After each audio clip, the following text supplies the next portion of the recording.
On la déploie dans les ministères. Ils sont indépendants, ils peuvent faire des contrôles, qu'on n'attende pas que l'argent soit dépensé et qu'il soit parti pour essayer de le retrouver. Il faut faire de la prévention en matière de redevabilité.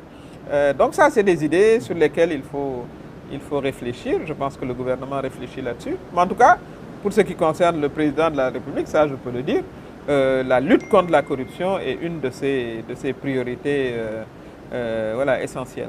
Alors, vous êtes aussi militante des droits humains.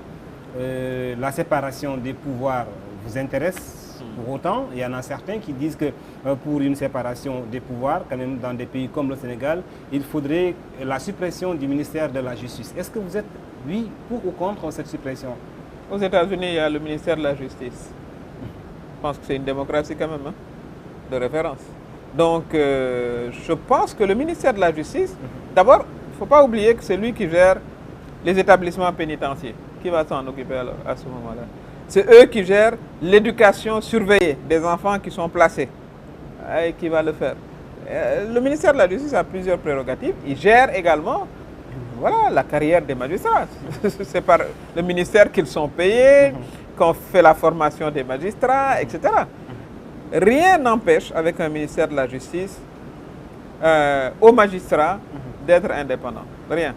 Tout ce qu'il faut arrêter, c'est que le ministère de la Justice ou l'exécution... Même sa présence au Conseil, au Conseil supérieur de la magistrature. Non, je ne pense pas.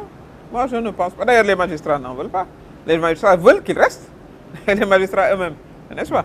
Ils veulent qu'il reste président du Conseil supérieur. Donc, on ne peut pas être plus royaliste que le roi. Bien sûr.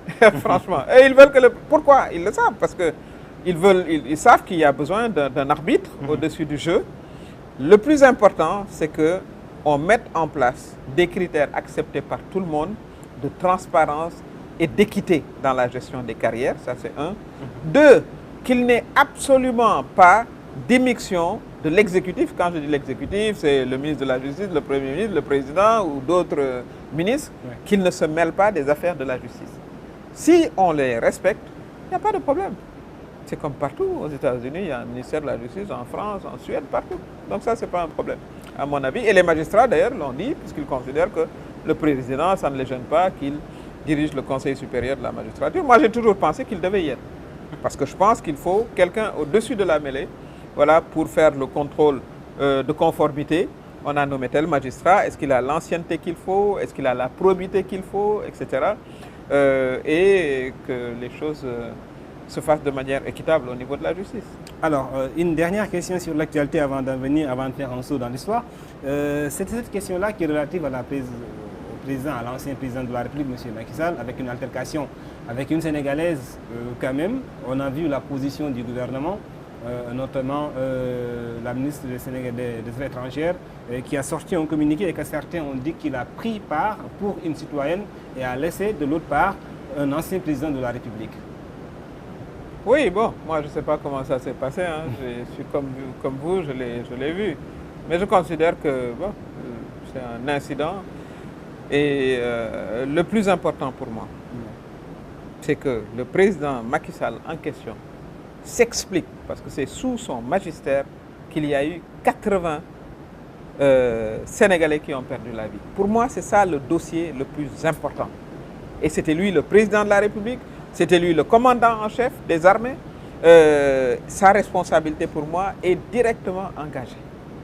Pour moi, ça c'est le dossier central.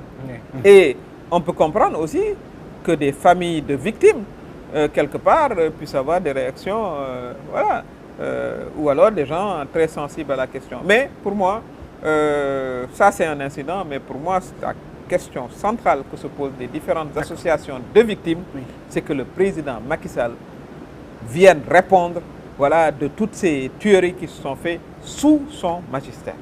C'est ça la question centrale. Madame Aminata Touré, quelles sont les réelles motivations, vos motivations personnelles, les motivations qui ont conclu quand même à votre séparation avec Macky Sall? Mais je ne vais pas répondre à la question 1000 fois, franchement. Je crois qu'il y a des questions plus importantes. Oui, ça dit qu'on parle. Le 12 septembre, c'était juste. Derrière nous, c'est la question du troisième mandat, ça je l'ai expliqué 1000 fois. Si j'étais allé à la télé voilà, dire que Macky Sall doit faire un 3e mandat. Et puis bon, les arguments, hein, parce que les intellectuels peuvent trouver toujours les arguments. Oui. Il a fait du bon travail, etc.